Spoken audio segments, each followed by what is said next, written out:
Starting a business can be daunting, but it doesn't have to be. In fact, with the right approach, it can be easier than ever before.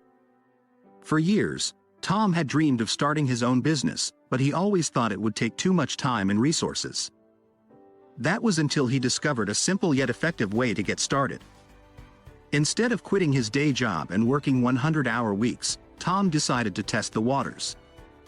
He started squeezing in a few hours each week to work on his idea. It was tough at first, but as he continued to work on his idea, he found that his enthusiasm grew. He also realized that he didn't need to take on crippling amounts of debt or external investment. Instead, he used whatever facilities and equipment he had at his disposal, like his laptop, to get started. Tom knew that the key to success was building a solid core for his business. He had to find something that would be stable over time, something that people would always be willing to pay for. For him, the core was clear. He wanted to create a platform that would connect freelancers with businesses in need of their services. He knew that freelancers were always in demand, and with more and more businesses going online, there was a growing need for their services. With the core in place, Tom decided to launch immediately. He didn't wait for every aspect of the business to be fully complete. He knew he could work out the details later. And so, with a leap of faith, he launched his business. At first, things were a bit rocky. He encountered a few bumps in the road, like billing issues and unexpected expenses. But Tom was determined to make it work. He kept pushing forward, learning from his mistakes and improving his business every day. And slowly but surely, he began to see success. Today, Tom's business is thriving. He's proud of what he's accomplished and grateful for the lessons he's learned along the way. He knows that starting a business can be scary, but he also knows that with the right approach, it's easier than ever before. So, if you're thinking of starting your own business, don't be afraid to take that first step. With a laptop and an idea, anything is possible. Chapter 1. There once was a young woman named Lily who had a passion for baking. She loved creating new recipes and experimenting with different ingredients to make the most delicious desserts. One day, she decided to turn her passion into a business and opened up her own bakery. Lily knew that running a successful business required a lot of hard work, dedication, and most importantly, a sense of urgency. She was determined to make her bakery the best in town, and she knew that the only way to do that was by doing something that mattered to her. She made sure that all of her desserts were made with the freshest ingredients and that they were always baked with love. Her customers could taste the difference, and they kept coming back for more. But Lily didn't just stop at creating delicious desserts. She also made a stand for something that was important to her, the environment. She made a commitment to use only eco-friendly materials in her bakery, from the packaging to the utensils. Her customers loved this devotion to sustainability and would often bring their own containers to take their desserts home in. One day, Lily noticed that a new bakery had opened up across the street.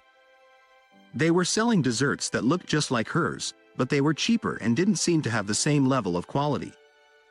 Lily could have easily lowered her prices to compete, but she knew that wasn't what her bakery stood for. Instead, she decided to pick a fight with her competitor by emphasizing her commitment to sustainability and the use of eco-friendly materials. Her customers rallied behind her, and soon the other bakery was forced to change their ways or risk losing their own customers. Lily's bakery became known not only for its delicious desserts but also for its commitment to the environment and its dedication to providing the best quality products. Lily knew that she couldn't let her competitors dictate her own strategy. She focused on what she was doing and stayed true to her values. And because of that, her bakery became a huge success and a source of pride for her and her community. So remember, if you're going to start a business, make it something you can be proud of. Find something that matters to you and make a stand for it. And don't let your competitors dictate your strategy. Focus on what you're doing, and success will surely follow. Chapter 2. As a young entrepreneur, Sarah had always dreamed of creating a product that would change the world. But she knew that if her company was successful, others would try to copy it. And so, she decided to take a unique approach. She would make her product inimitable by injecting it with what was unique about her. Sarah had always been passionate about helping others. She knew that her product had to reflect that passion. And so, she set out to create a service that would revolutionize the way people gave back to their communities. She started by thinking about what she would want in a service like this. It had to be easy to use, accessible to everyone, and most importantly, it had to make a real difference in people's lives. And so, after months of research and development, Sarah finally launched her service. At first, things were slow. But as word spread, people began to take notice. They loved Sarah's service. It was simple, easy to use, and it made a real difference in their communities. And best of all, they couldn't find anything else like it. Sarah's service was inimitable. She had created something that was unique to her, something that reflected her passion for helping others. And as a result, her company began to thrive. But Sarah wasn't content to rest on her laurels. She knew that she had to keep pushing forward, keep innovating, and keep improving her service. And so, she decided to share everything she knew with others. She started by publishing how-to guides and courses, teaching people about the things she had learned along the way. And soon, people began to take notice. They appreciated Sarah's willingness to share her knowledge, to help others succeed. Today, Sarah's company is a shining example of what can happen when you make your product inimitable. She has created something that is unique to her, something that reflects her passion and her values. And best of all, she has inspired others to do the same. Chapter 3. Once upon a time, there was a small startup called Mabel's Cookies. Mabel had always dreamed of starting her own business, and finally, she had gathered the courage to make it happen. She started baking cookies in her home kitchen and sold them to friends and family. The cookies were a hit, and soon Mabel found herself getting requests from people she didn't even know. As her business grew, Mabel began to worry about expanding too quickly. She didn't want to lose the personal touch that had made her cookies so popular in the first place. So she decided to keep her business small and focused on her local community. Being a small business allowed Mabel to experiment with different flavors and recipes without fear of failure. She was able to pivot quickly when something didn't work out and make changes on the fly. And because she was so close to her customers, she was able to get feedback right away and adjust her products to meet their needs. But Mabel never forgot that she was running a business. She had a clear plan for how she wanted to grow and scale her company, and she knew that profitability was key to her success. She kept a close eye on her finances and made sure that she was always making smart decisions with her money. As the years went by, Mabel's cookies grew in popularity, and she began to get offers from investors who wanted to help her expand. But Mabel knew that staying small was the key to her success, and she politely declined their offers.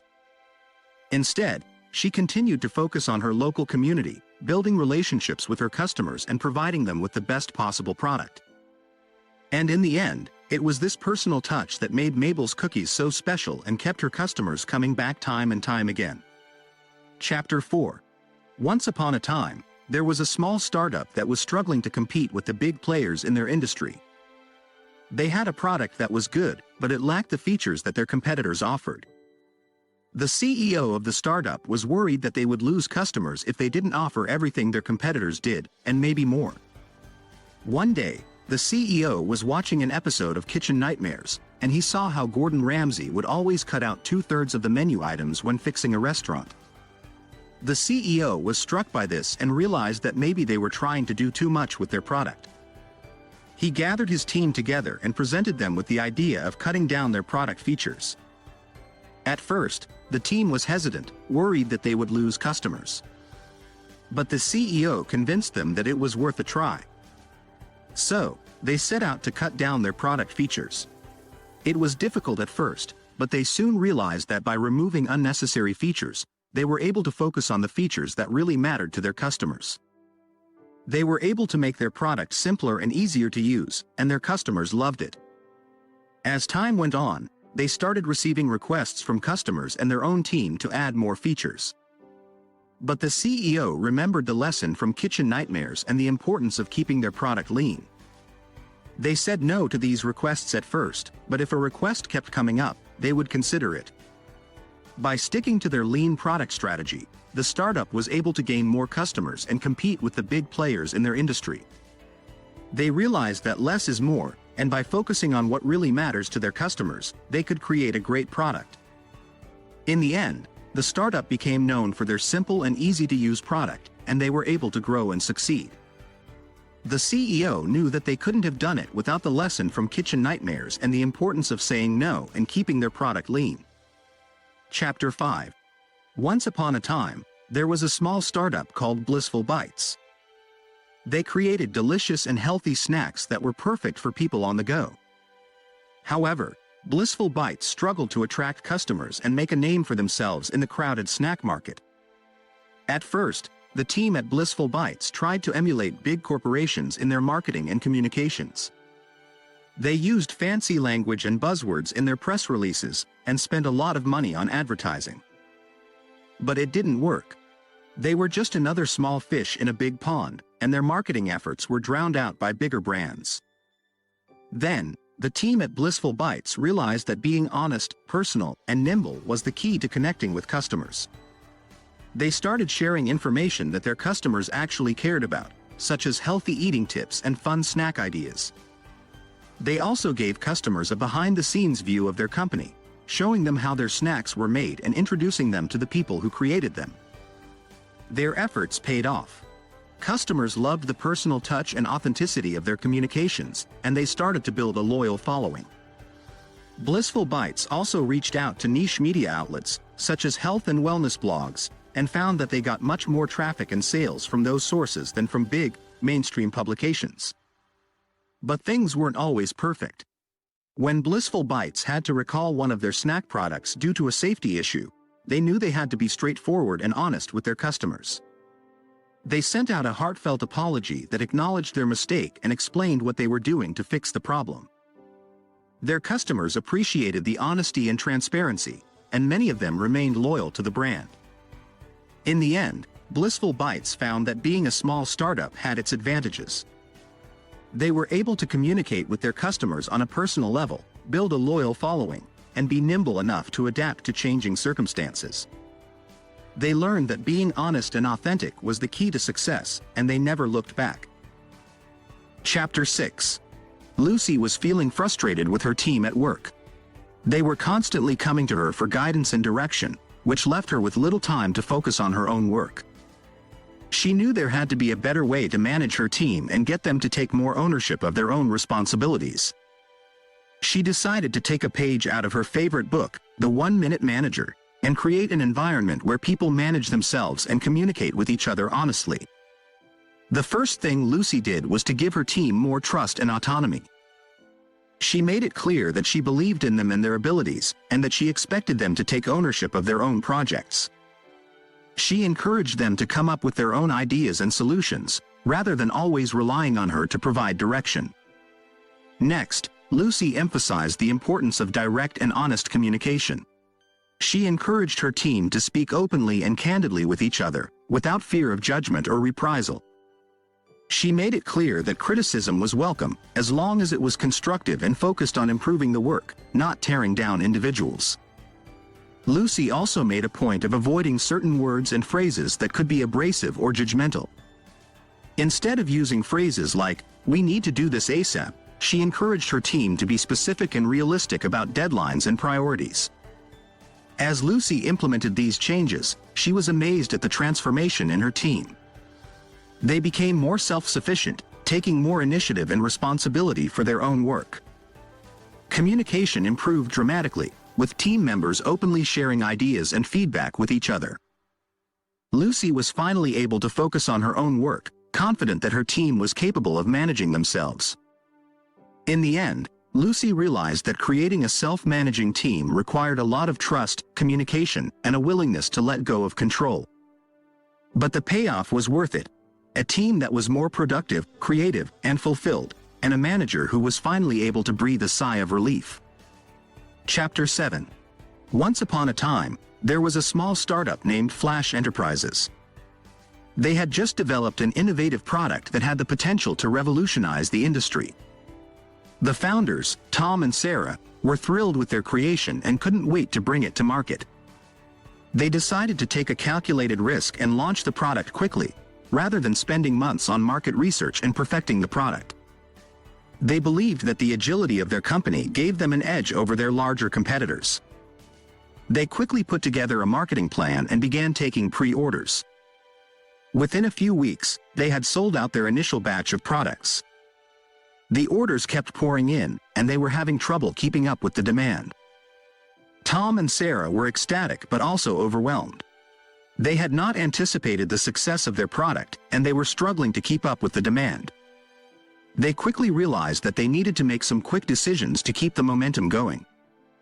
They decided to expand their production capabilities by outsourcing some of the manufacturing to a third-party vendor. They knew that this decision was risky, but they believed it was the only way to meet the growing demand. The decision paid off, and Flash Enterprises continued to grow rapidly. They made quick decisions and were always willing to pivot when things didn't go according to plan. They never lost sight of their goal, and they continued to innovate and improve their product. As they grew, Tom and Sarah hired a team of talented individuals who shared their vision and values. They encouraged their team to take risks and make quick decisions, and they rewarded those who did so. Their agile approach gave them a competitive advantage over their larger, slower-moving competitors. They were able to respond quickly to market changes and customer feedback, and this helped them stay ahead of the curve. In the end, Flash Enterprises became one of the most successful startups in the industry. Their ability to make quick and flexible decisions allowed them to stay ahead of the curve, and they never lost sight of their vision. They proved that sometimes, less planning and more action can lead to great success.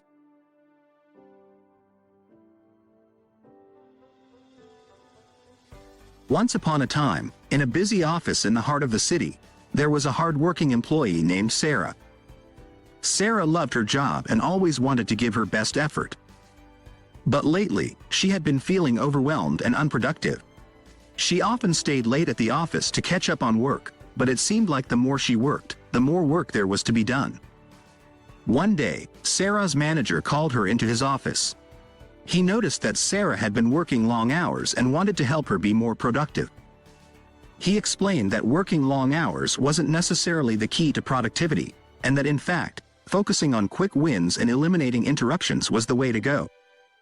He suggested that Sarah and the rest of the team designate a time during the day when there were no interruptions, and to avoid scheduling unnecessary meetings. He also recommended breaking down large projects into smaller tasks and celebrating each small milestone along the way. Sarah took her manager's advice to heart and started implementing these changes. She found that she was able to get more done in less time and felt less overwhelmed. She was able to leave the office on time and enjoy her personal life outside of work. One day, Sarah's company was looking to hire a new employee. They had received hundreds of resumes from all over the world. Sarah's manager remembered the advice he had given her about hiring only when absolutely necessary and not relying too much on resumes and qualifications. Instead, he decided to test drive the candidates by giving them a mini project to work on.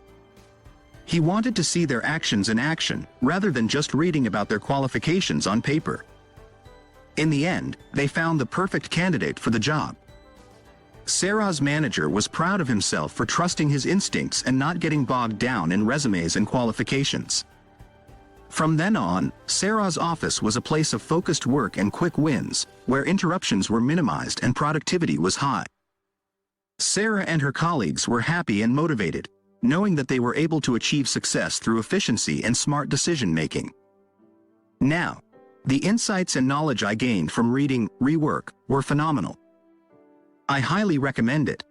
Thank you for taking the time to watch, and if you found value in this video, be sure to hit that like button and subscribe to my channel for more great content. Trust me, you won't regret it.